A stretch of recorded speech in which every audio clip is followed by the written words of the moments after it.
सद्गुरु भाव के भूखे होते हैं, आपके अंदर सेवा का भाव पैदा हो जाए, महात्मा ये चाहते हैं। प्रेमी भाई बहनों, अगर इस तरह का भाव हम लोगों के अंदर बन जाए, कोई सेवा आप नहीं कर रहे, भंडारे में भोजन बन गया, अब आपका मन कह रहा कि अच्छा भाई अब चलेंगे भोजन करने, घंटी बज गई, भंडारा चालू हो गया, तो आपके अंदर भाव रहना चाहिए।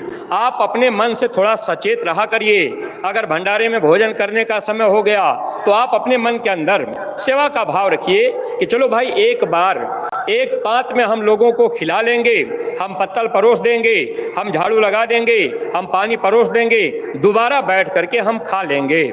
सत्संगी प्रेमी भाई बहनों, भोजन प्रसाद तो करना ही है, लेकिन अगर आपने भाव बना लिया कि पहले हम एक पात परोस लेंगे, हम खिला लेंगे, तब दोबारा बैठ के खा लेंगे, इस भाव को महात्मा देखते हैं। महात्मा भाव देख करके जीव को दया देते हैं। तो दया पाने के लिए हम आप यहाँ आए कि भाई हमको दया दुआ मिले, हमको बरकत मिले, लेकिन उसका रास्ता अगर हम आप साफ रखेंगे तो दया हमारे आप के ऊपर जाएगी। अगर हमारे आप के अंदर सेवा का भाव नहीं आया तो ये जीवन धोखे में जाएगा।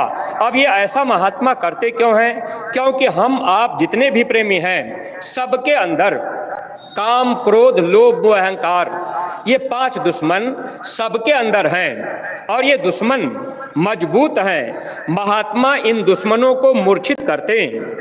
ये दुश्मन मरेंगे नहीं, लेकिन मूर्छित हो जाएंगे। अब ये अहंकार रूपी दुश्मन ये कैसे मूर्छित होगा? अब बड़े आदमी हैं, आप पैसे वाले हैं, लेकिन अब आपके मन में भाव तो आएगा कि भाई हम पत्तल कैसे उठाएंगे, हम झाड़ू कैसे लगाएंगे, हम तो पैसे वाले आदमी हैं, चलो हम 10,000 सेवा दे देंगे।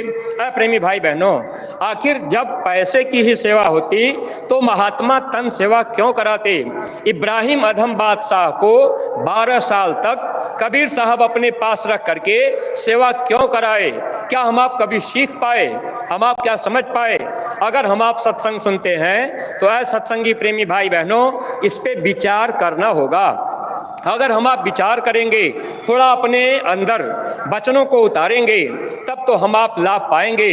तो जब हम आप तन की सेवा करेंगे, अगर हम आप पैसे वाले हैं लेकिन कुछ भी नहीं कर पाए, तो चलो भाई पत्तल परोस दिए या रोटी ही परोस दिए, एक पात में परोस दिए, तो जो अपने अंदर अहंकार रूपी दुश्मन है ये मूर्छित होगा।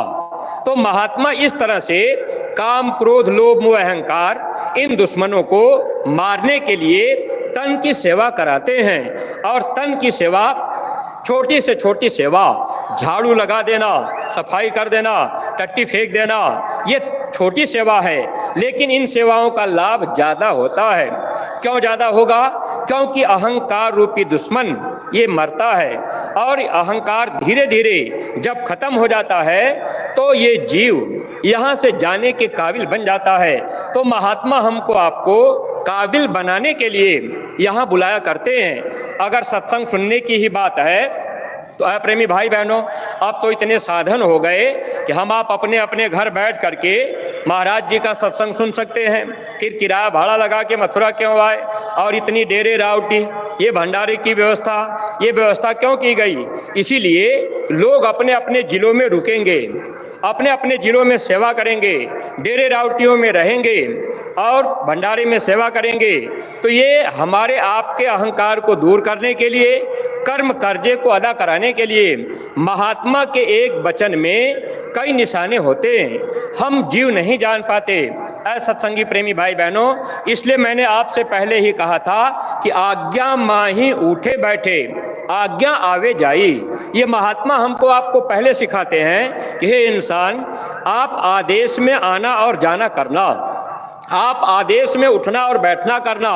उठना बैठना आदेश में करने से फ़ायदा क्या होगा कि जब हम आप उठना बैठना करने लगेंगे आदेश में, जिले जिले का कैंप लगा, अपने अपने कैंपों में लग गए, लेकिन जब भी आप अपने जिले में रुकते हैं तो सत्संगी प्रेमी भाई बहनों, हम आप ये ध्यान रखा करें कि यहाँ आने के बाद हम आप शिकवा शिकायत करते हैं कि अरे भाई हमारा टेंट नहीं लगा है, व्यवस्था नहीं हो पाई है। सत्संगी प्रेमी भाई बहनों, हम सब लोग समय से पहले अपने अपने जनपद से अगर 5-5 सेवादार भेज दिया करें तो व्यवस्थाएं समय पर रहेंगी। कमियां हम लोगों के अंदर भी भरी हैं। हम लोग अपने अपने जिले के